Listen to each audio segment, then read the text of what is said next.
What's going on, everybody? RJ Ochoa here from SB Nation's bloggingtheboys.com. Hope all is well wherever you are. Hope you're happy, safe, healthy, and that you have been enjoying the return of the Premier League. I've got the Man City Chelsea match on behind you as I put this video together because it is Sunday, August the 18th, 2024. And that is significant because this is something that we do following every Dallas Cowboys game. The Cowboys obviously played yesterday. This is our day after thoughts, my day after thoughts. Who am I? Once again, I'm RJ Ochoa. This is Blogging the Boys. If you haven't yet, please subscribe right now to the Blogging the Boys YouTube channel. You can do so right below. I'm here all the time throughout every single week discussing, analyzing, freaking out about the Dallas Cowboys. We are the most subscribed to individual team channel across the entire SB Nation network. That means a lot to us, and we appreciate your support, and I plan to continue to earn it. If you want to follow me and enjoy the other things that I do, because I'm super active on social media, you can do so. I'm on Twitter, Instagram, and Threads at RJ Ochoa, and on TikTok at rj.ochoa. Email, if that's your speed, rj.ochoa@sbnation.com. You can always leave a comment down below, and I'll do my best to get to those as well. This is the second video that I'm doing following the Cowboys preseason win over the Las Vegas Raiders. Had an episode of the post game. You can go check that out. But as mentioned, this is day after thoughts, and this is something that I started for this year that I'll be doing now moving forward. And it's exactly what it sounds like. It's day after thoughts. And the thoughts behind it were, sometimes we need some time to think about what happened, right? Let everything marinate, let everything kind of sit and let our thoughts just really kind of develop. Sometimes, I think that's true in life, right? You get a chance to, people say all the time, sleep on it, whatever the case may be. Now, this was a unique instance because the game ended so late. So this will be a little bit better when the Cowboys play a 3 o'clock game, on the road against the Cleveland Browns in 3 weeks or something like that. But nevertheless, we're here for day after thought. So it's 3 thoughts that I'll be offering every day after the Dallas Cowboys play, whether that's Mondays or Fridays or whatever the case may be this season, obviously. I do write an article about this. You can check that out at bloggingtheboys.com. And I also have some social material that works along this as well. So anywhere you want, you can consume my 3 thoughts. Let's go ahead and get to it. Number 1, the rookie offensive line renaissance is here. It's not often you get to use the word renaissance, and I like to do so. It is not normal. Okay. I want to emphasize that it is not normal to have rookie offensive linemen come in and start and have so much success right away. And I'm going to reemphasize again that it's not normal because we, as Dallas Cowboys fans, have been extraordinarily spoiled in this regard for a very long time. The likes of Tyron Smith, who actually as a rookie wasn't amazing, but still, though, the likes of Tyron and certainly Zach Martin and Travis Frederick the year before, even Lyle Collins, obviously, I know that those circumstances were unique in terms of him not being a draft pick, but to Tyler Smith, we have developed a callous to reality where we think it is normal for rookie offensive linemen to come in and play at a high level for this team. I think the Tyler Smith thing really kind of shifted our perception, our warped perception, to be clear, into 5th gear because he was playing left guard throughout all of the, ramp up period, certainly at training camp. It wasn't until like 5 minutes before, so to speak, that Tyron Smith had that injury in 2022, of course, that kicked Tyler Smith out to left tackle. I was very critical of the Cowboys for planning poorly, and I maintained that they did. They were bailed out by the fact that Tyler Smith was so wonderful. And that's why when the Cowboys took Tyler Guyton, people had different things, different thoughts. A lot of people were fans of Graham Barton or whatever the case may be. I did not panic, and this isn't a I was right thing, but because if this organization has earned the benefit of the doubt on anything, it is the development of young, talented, premium, specifically first-round offensive linemen. And obviously, so far, Tyler Guyton looks the part. And the Chumadoga injury certainly has kind of crystallized the fact that he'll be the starting left tackle, obviously, for that Browns game 3 weeks from now, as mentioned. And I think that we all kind of, even though I think we have a warped perception, I want to applaud the fan base because I think that we all had measured patience with Cooper Beebe. I think we all, as excited as we were after the kind of origins of Cooper, what with the trade back to get Tyler Guyton and the 3rd round pick they picked up, and they become a Cooper Beebe and all the stuff and the Kansas State stuff, blah, blah, blah. I think we all even still were willing to say, you know what, it takes time. It takes time to start at center, the enormity of it, blah, blah, blah. He may not start right away, and that's okay. Brock Hoffman's playing really well. And I do not mean any shade to Brock Hoffman. I think he's turned into a very legitimate point of depth for the team if Cooper Beebe does wind up starting. But Cooper Beebe did start on Saturday night against the Raiders and was fairly successful. I mean, it was a very productive day for Cooper Beebe. And so not a first round pick, right? He bucks the trend of all the players that we've talked about, so far, but that he has come in and delivered right away. We were ready for this, right? On some level, right? Ever since the Cowboys turned in the Cooper Beebe card a few months back, we said, okay, let's get Tyler Guyton and Cooper Beebe in, left tackle, center, boom, Tyron Smith, Tyler Biadasz, they're perfectly replaced. Let's go. I think, though, in our heart of hearts, we knew it's not that simple, right? You let yourself kind of get carried away. And that they are actually kind of doing it is super impressive. So good for them, man. The Cowboys have sort of been, I would say, low key rebuilding their offensive line, right? I think that I saw a great tweet. Apologies, it was just kind of passed in my timeline as things were happening really quickly. That the Cowboys' offensive line has been more name than game over the last couple of years, and I think that that's true. Probably in your own life, right? You probably know people who say like, "Oh, your team has such a great offensive line," and you think, "What? Like this isn't the crew that turned Darren McFadden into a 1,000-yard rusher in 2015." Zach Martin obviously is a future Hall of Famer. But Terrence Steele is certainly a player who has had his struggles. We've certainly had these question marks at left tackle and center. And Tyler Smith, has turned into a star, but is kind of underrated on a national level. It does appear like we are to kind of keep in line with soccer. And shout out to the new United States men's national team coach, Mauricio Pochettino. This is a new golden era. This is a new golden generation for the Cowboys of offensive linemen, starting on that left side, Tyler Guyton, Tyler Smith, and now Cooper Beebe. They may have done it again, and they deserve a lot of credit for that. So kudos to the scouting department. Kudos to the coaching department. I think that we give all the credit to the scouting department, and they deserve, obviously, a lot of credit for finding and identifying this talent. But, this dates back to Green Bay for Mike McCarthy. He is very good at developing, and I don't mean Mike McCarthy specifically. He's very good at overseeing the development of young cast-off offensive linemen and turning them into obviously talented players for their team. And to that point, I would offer that Aaron Rodgers obviously deserved a lot of credit for making lemonade with the Packers offense, and I think a lot of credit belongs to Dak Prescott for doing the same thing. So that's number one for me. Number two, again, these are my day after thoughts. I have three of them. Hey, number two. The Brandon Aubrey thing was really fun, and we've had a lot of fun with it. We made a Photoshop on Sunday morning of Brandon Aubrey and Steph Curry at Blog on the Boys. Check that out on our socials. But it was really, really, really fun. But it still doesn't convey how good he is. Brandon Aubrey was 10 of 10 from beyond the arc last year. Beyond the arc being 50+ yard field goal attempts. Obviously he set all the records and everything. Like I don't have to retell you about who Brandon Aubrey is. I'm not going to tell you that he went to Notre Dame and played college soccer and he was in the MLS. That was my way of telling you without not telling you, right? Anyway, holy crap, like this is not the line of scrimmage on this field goal attempt. Not even field goal, I think this field goal, excuse me, the 66-yarder was the Raiders' 48-yard line. Okay, now you may think that Dak Prescott sucks. You may be one of these people who likes to type in caps lock and say silly things. Fine. Even if you think that, I think we all agree that the Cowboys offense can, with relative regularity, reach midfield, right? Like it's not the hardest thing in the world to reach midfield. Even, some of the more average offenses in the NFL can reach midfield on a pretty consistent basis. Now the Cowboys are a much better than average offense. If all you have to do is effectively reach midfield, and I'm not going to sit here and try to act like making 66-yard field goals is a normal thing that Brandon Aubrey can do with regularity. But if you've just got to kind of get there, like, dude, that is an incredible luxury.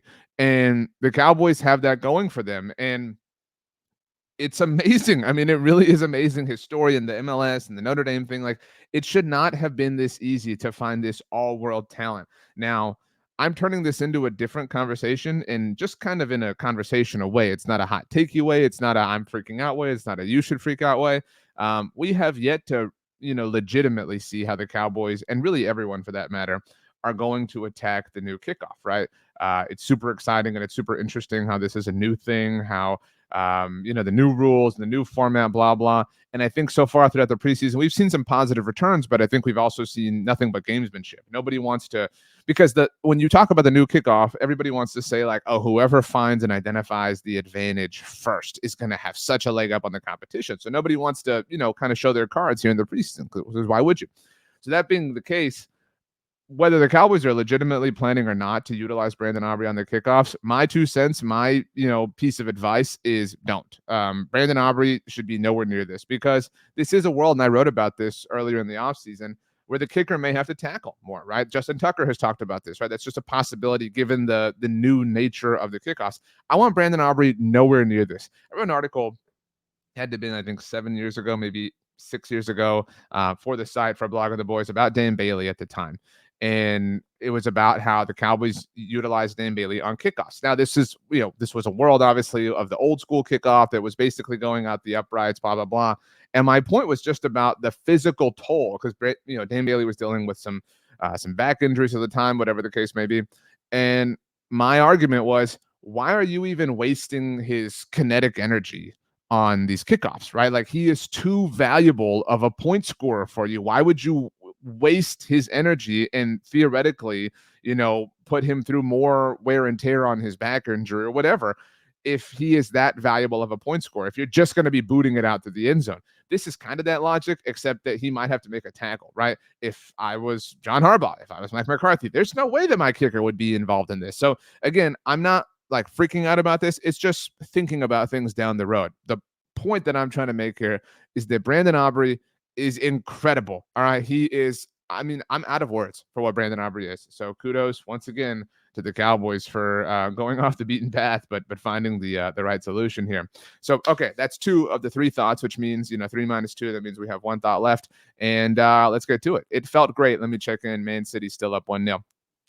It felt great to see the team, being the Dallas Cowboys, have football success.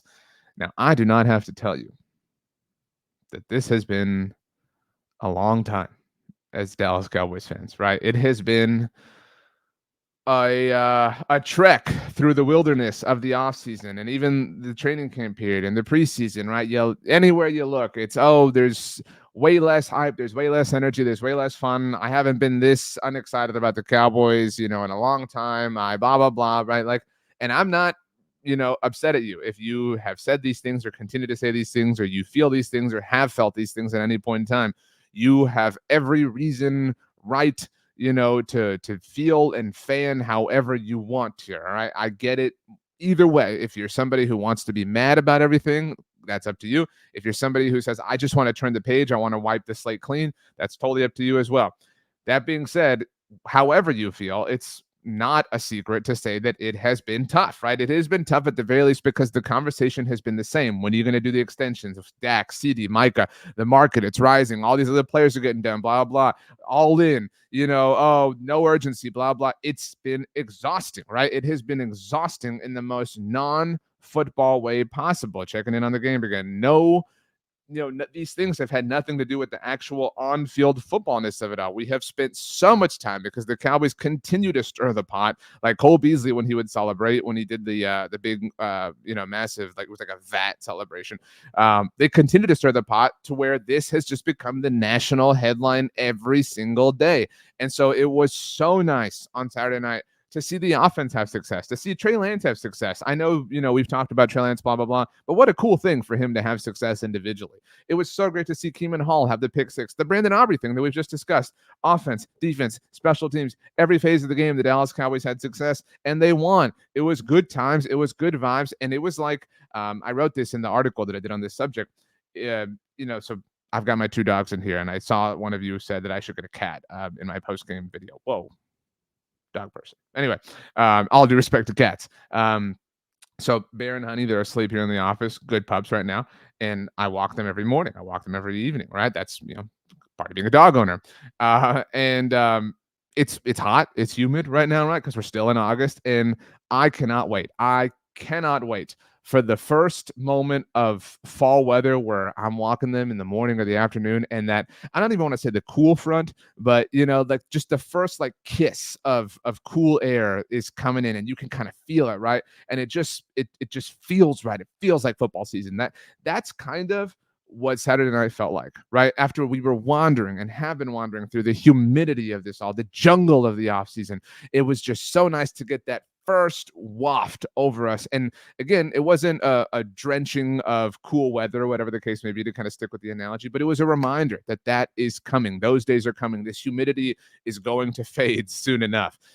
So it was just such a great kind of thing to experience nothing but football success, and for everybody involved. And I think we really, really, really needed that. And that was yeah, really nice to see. Those are my three thoughts as they relate to Saturday night's Dallas Cowboys win over the Las Vegas Raiders in the preseason. There is a single preseason game left for the Dallas Cowboys. It will be next Saturday, so 6 days from now as I record this video. It's not quite at 9 p.m. Central Standard Time. It's actually a 3 o'clock kick. So normal kind of operating procedure. Thankfully, we can all still have our Saturday nights if you want to go to the movies or whatever the case may be. But speaking of that final preseason game, it's preseason for everybody involved, and that includes myself. You find me make a couple of grammatical errors. It's ironic that I would mess that up. Grammatical errors here and there. Sometimes my graphics, I don't have a proper spacing or things like that. We're working through it. But because it is the preseason for us, we're going to try something that we're going to be doing throughout the regular season. It's not a new thing, but it's a fan favorite thing. You all love this so much. And even though it's the preseason, Madden simulations are returning this week. That's right, baby. Friday, probably Friday. You can expect to see a Madden simulation. It will obviously be between the Dallas Cowboys and Los Angeles Chargers. If you're new around here, if you haven't been here for the past and everything that I've done here at Blogging the Boys on the YouTube channel, first of all, wow, that is super offensive. But second of all, every week in the lead up to the Dallas Cowboys game against whoever they're playing, we run a Madden simulation. We don't touch it. I don't play. It's literally what Madden thinks is going to happen. We'll post the game for you in its entirety here on the YouTube channel. So once again, if you haven't, please subscribe. I'm going to tell you now, because I know that we're going to get comments about this. It's probably going to play Dak Prescott and Justin Herbert the entire time, right? Look, it's not a secret. Madden is not the best game in the world. I'll give EA their props. The college football game has been awesome. Shout out to me and my dynasty with my friend and my cousin. Won the first natty with the Ohio State University. Not trying to brag, just telling you what happened. So the college football game has been great. I actually haven't gotten into the new Madden yet. I bought it so that we could do this together as a family here at Blogging the Boys, but it's still in the plastic wrapping. But that being said, Madden is not smart enough to where I can, kind of put in and say, okay, Dak Prescott here or whatever. If you all want, I can try to put Trey Lance into the game. I'm not even going to say. I'm going to make the executive decision. I'm going to do my best. I'm going to talk to Michael Peterson, our Chargers guy here at SB Nation, and adjust that roster as best I can. And I'll put Trey Lance in. He'll start the entire game. That will be, sorry, I freaked the dogs out. That was a really loud clap. Didn't mean to do that. Sorry, guys. You ever clap like that? And you meant, I meant it to be like that. And it was just, I caught it perfect. So sorry to the pups. I'm very excited about this Madden simulation, if it isn't obvious. Once again, please read my article about my day after thoughts relative to the game. You can also check out my social post as well. If you haven't, please subscribe here to the Blogging the Boys YouTube channel.